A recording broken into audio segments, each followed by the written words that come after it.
आप सबको शुभकामना देता हूँ, क्योंकि आपकी अथक मेहनत और प्रयास से ये सब संभव हो पाया है।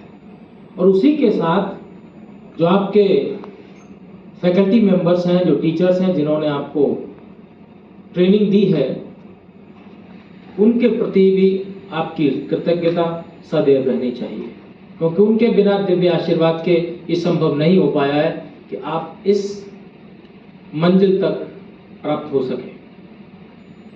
दीक्षांत समारोह वो केवल एक सिंबॉलिक नहीं होता, बल्कि बड़े गर्व का विषय होता है कि जिस दिन हमको अपनी कुशलता का प्रमाण पत्र मिलता है, अपनी कौशलता का प्रमाण पत्र हमको दिया जाता है।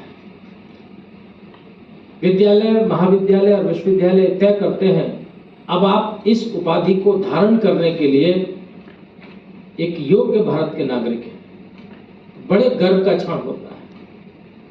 जैसे ही मुझे घटना याद आती है कि आपके विद्यालय में जैसे ही दीक्षांत समारोह है, डिग्री मिल रही है, ऐसे ही एक गुरुकुल में दीक्षांत समारोह का आयोजन होने वाला था।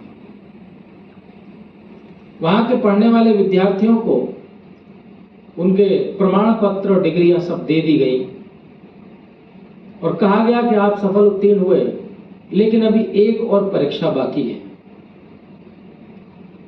विद्यार्थियों के मन में बड़ी शंका थी कि सब एक और परीक्षा क्या होगी। अगले सुबह ही अपने गुरु से उन्होंने पूछा कि अब क्या परीक्षा हो सकती है। विद्यार्थियों में चर्चा का विषय था।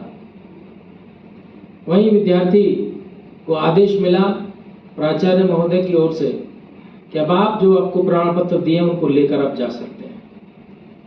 विद्यार्थी बड़े प्रसन्न थे कि बिना किसी परीक्षा के, जिसमें कहा गया कि एक और परीक्षा भी देनी होगी, उसके बाद हमको प्रमाण पत्र मिलेगा। विद्यार्थी सब अपने उस विद्यालय से निकले, रास्ते में पहुंचे। रास्ते में एक कांटों से भरा एक रास्ता दिखाई दिया, तो कुछ विद्यार्थी तो कांटों से बच के बराबर वाले खेत में से निकल के चले गए। पीछे आ रहे कुछ और विद्यार्थी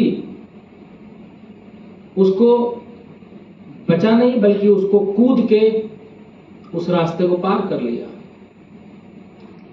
लेकिन बहुत थोड़े से विद्यार्थी ऐसे रह गए जो पीछे